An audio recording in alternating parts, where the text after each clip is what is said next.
গ্রামের সকাল মানে অন্যরকম আনন্দ। আমরা প্ল্যান করলাম আজ একটা ভর্তা পার্টি হবে, আর সেই ভর্তা হবে পেয়ারা, পেঁপে, চাটনি দিয়ে। শুরুটা করলাম দোকানে গিয়ে, 5 টাকা দাম দিয়ে কিনলাম সেই বিখ্যাত চাটনি। এতগুলো চাটনি একসঙ্গে দেখলে জিভে পানি আসা স্বাভাবিক। চাটনি নিয়ে আমরা সবাই রওনা দিলাম পেয়ারা পাড়ার মিশনে। এক বাড়িতে গিয়ে ছোট ভাইকে গাছে তুলে দিলাম।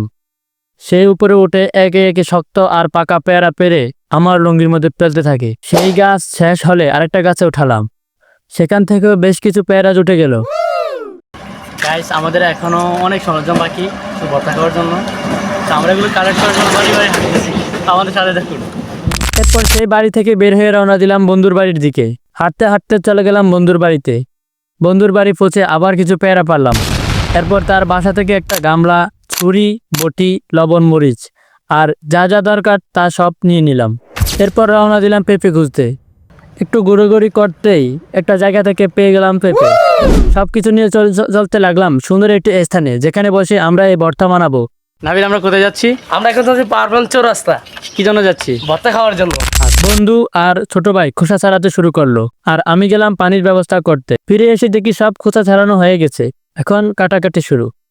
এই সময় এক দুঃখজনক ঘটনা ঘটলো। বন্ধুর হাত ছুরির আঘাতে কেটে যায়, একটু রক্ত বের হয়, কিন্তু সে সাহস হারায় না। একটু পানি দিয়ে ধুয়ে কাপড়ের টুকরো দিয়ে বেঁধে। একটু সাবধানতা অবলম্বন করে কাজ করবেন না। আনন্দের সহিত কাজ করার জন্য আজকে হাতটা কেটে গেল ভাই। যা গালা বর্ষা। আবার কাজে নামে। সব কিছু কেটে ফেলার পর আমরা লবণ, মরিচ আর সেই বিখ্যাত চাটনি দিয়ে মেশাতে শুরু করলাম।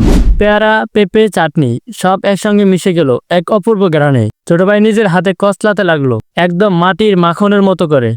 ভর্তা রেডি। আমরা সবাই খেতে বসলাম। প্রথমে ছোট ভাই খেয়ে এক প্রতিক্রিয়া দিল। বন্ধুও চেখে বলল, নাইস। মুখ দিয়ে আগুন বেরোচ্ছে, আবারও থামতে পারছে না। আর আমি তো খেতে খেতে পানি খুঁজতে লাগলাম। ঝালের পরিমাণ ছিল একেবারে আগুন। কিন্তু এত কিছু করেও ভর্তা শেষ করতে পারলাম না। ঝালেই সবাই হেরে গেলাম।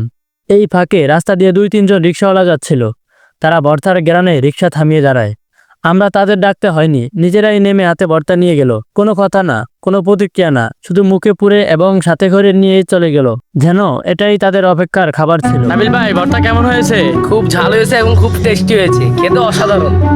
কেমন হয়েছে? শেষ? হ্যাঁ, ঝালে ধরছে। সচরাচর আমি একটু ঝাল কম খাই, সো এখানে একটু ঝাল একটু বেশি হয়েছে, এই জন্য অনেক হাঁপাচ্ছি জালে। আর এই যে ওর ছোটো ভাইয়ের অবস্থা খুব খারাপ, ও জাল খেয়ে অনেক হাঁপাচ্ছে। সবাই ক্লান্ত, কিন্তু মনে অদ্ভুত একটা তৃপ্তি। স্মৃতি হয়ে থাকবে এই ভর্তা পার্টির দিনটা, আমাদের বন্ধুত্ব, আমাদের গ্রামের স্বাদ।